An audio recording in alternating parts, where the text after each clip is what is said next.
Do you support governmental entities being able to restructure their pension liabilities in bankruptcy as some of the current cities are attempting to do? 1 minute. When cities don't have the money, they're like any business. When you have bills that exceed your income, you have to do something.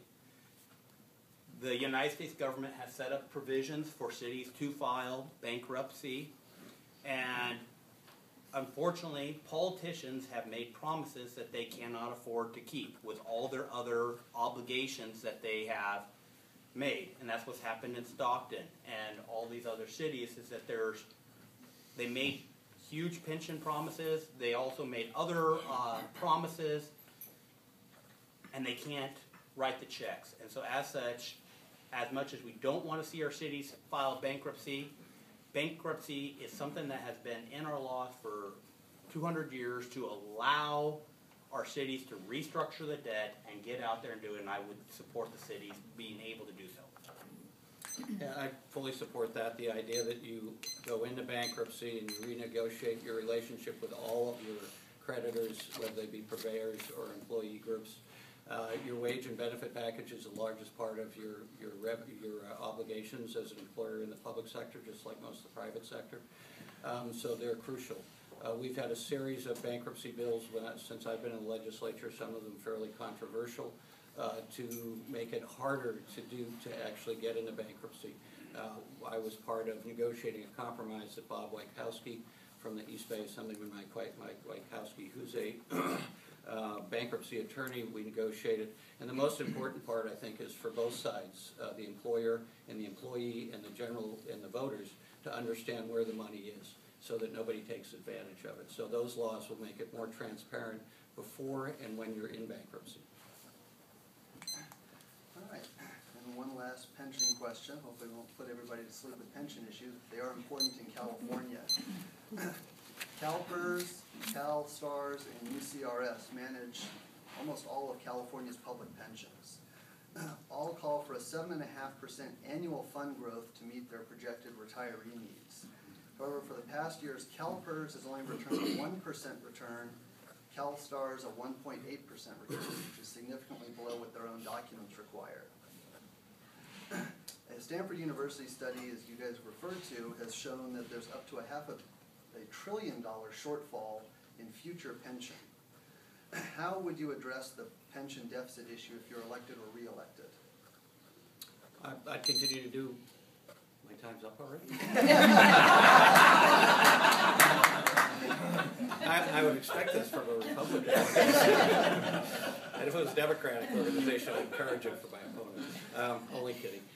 I think you just have to keep working on it. You know, one of the big components, as I said in an earlier comment, is when I voted for pension increases as a county supervisor, we had actuarial reports before the economy went down that said we could make it.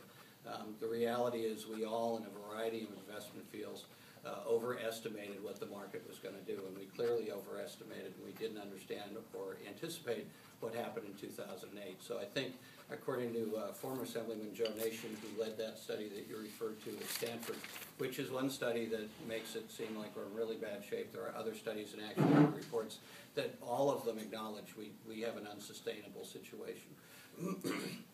And we have to make it more sustainable.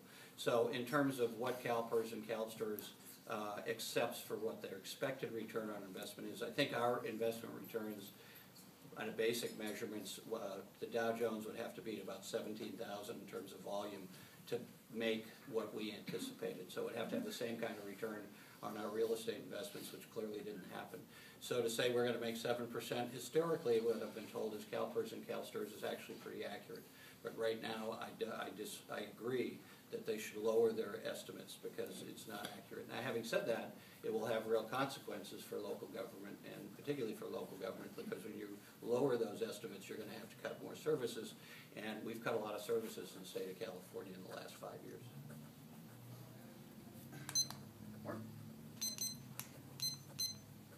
My opponent has actually said that in 2002 he knew it was going to be a stretch in order to make these expanded benefits. Well, Contra Costa expanded benefits. There were many cities that did not. example like Moraga, and they have very limited unfunded liability at this point in time. We have expanded benefits beyond what we can afford to pay, and one of the implications of that has been multiplied every year that we do not meet our goals with these, getting 1% when we were only setting aside money for 7%. It is a critical situation that our cities, our counties, and our state is being forced to address with. And some of our cities have done a very good job of, balancing their budgets. I know City of Concord has lost 25% of its workforce over the last couple of years to try to balance its payroll in order to meet its pension obligations. This, City of Antioch is desperately in need of police force. And so we got the city councils playing this really dangerous game right now where if they keep the 7% level, that means they have to pay less now. But the problem is their unfunded liability becomes higher, and at the end of the year, now they have to make a larger makeup. And you pay before or you pay after, but you're going to end up paying. One of the best ways to get out of this problem is to grow the economy and not be seeing 20% unemployment like we have for the last 3.5 years. We need to release the burden on a lot of our industries. California is one of the most regulated states in the union right now. We got businesses leaving at record numbers. And so we do have problems. We do have to fix pensions, but at the same time we also have to fix the economy and the jobs.